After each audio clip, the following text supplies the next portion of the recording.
Coming up, History News This Week, Episode 11. Namaste friends, my name is Shilil Subramanian Payamal and you are listening to the Histology Podcast. Welcome to the 11th episode of History News This Week. Please note that History News This Week will be online every Sunday at 9:30 pm Indian Standard Time, that is 4 pm GMT. First up, a treasure inquest has heard how 3 coins went missing from a 56-strong Roman coin hoard discovery, only to be mysteriously replaced with ones in better condition. The more valuable replacements were noticed when photographs taken of the original first batch of money found did not match the currency sent to the British Museum for identification. All the coins, known as the Lanweit hoard, were discovered during digs at newly plowed fields near Bodmin over 4 years between October 2017 and January 2020, Cornwall Live reports. Second, 105 trafficked Indian antiquities being repatriated from the US. Some of the antiquities coming back are Apsara, dating back from the 14th to 15th century from central India. Chandraketu vase dating back from the 2nd, 3rd century from eastern India. Red sandstones couple dating back to 12th, 13th century from central India. 3. The tomb of Malik Ambar, an African slave turned military leader credited for laying the foundation of Kharki, that is present-day Chhatrapati Sambhajinagar, around 400 years ago, is said to wear a new look. The Aurangabad Circle of the Archaeological Survey of India, ASI, is gearing up for the conservation and preservation work on the iconic structure situated around 25 kilometers from here near Khuldabad in Maharashtra, India. 4. New research has confirmed that commonly repeated statement that the illicit antiquities trade is the third largest illicit trade in the world is unsupported by evidence. This factoid has been in circulation since the 1970s and is regularly repeated in academic articles, popular press and even policy literature.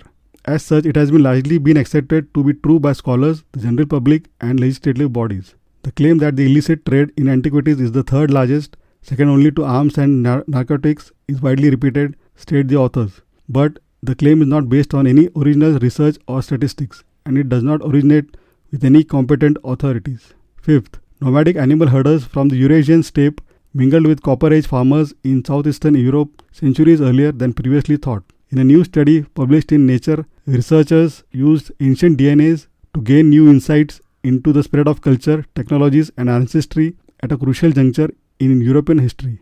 These were the 5 news items I had for you this week. Now, 2 very interesting articles for you to go through. First, 17 biggest historical mysteries that will probably never be solved. There are some historical mysteries that may never be solved. From the date that Jesus was born to the identity of Jack the Ripper to the location of Cleopatra's tomb, sometimes that's because the relevant excavated material has been lost or an archaeological site has been destroyed. Other times, it's because now evidence is unlikely to come forward or the surviving evidence is too vague to lead scholars to a consensus. The lack of answers only makes these enigmas more intriguing. In this article, Life Science takes a look at 14 of these historical questions that may never have definitive explanations. Second, how to collect rare books, a beginner's guide. Tom Whipple immerses himself in the magical world of the million-pound book collectors in this brilliant article published in The Times. Latest book release of the week, Kshatra, the Tradition of Valour in India, Shatavadhanin Dr. R. Ganesh, adapted into English by Sandeep Balakrishna and Hari Ravikumar, which was launched yesterday on 22nd of July 2023, is now available for order. History Podcast Recommendation of the Week, You Are Wrong About by journalists Sarah Marshall and Michael Hobbs is our pick for this week. Every week they reconsider an event, person or phenomenon that is being miscast in the public imagination. Before I sign off for this week, I would like to recommend a very special visit to Goa. The institution School of Archaeology is organizing a visit to Goa from the 10th to the 16th of August 2023 with Dr. Kurush Dalal and Miss Riddhi Joshi. I will provide links to all the news items, book, podcast and the FB posts related to the Goa tour mentioned above in the show notes. Please feel free to check them out.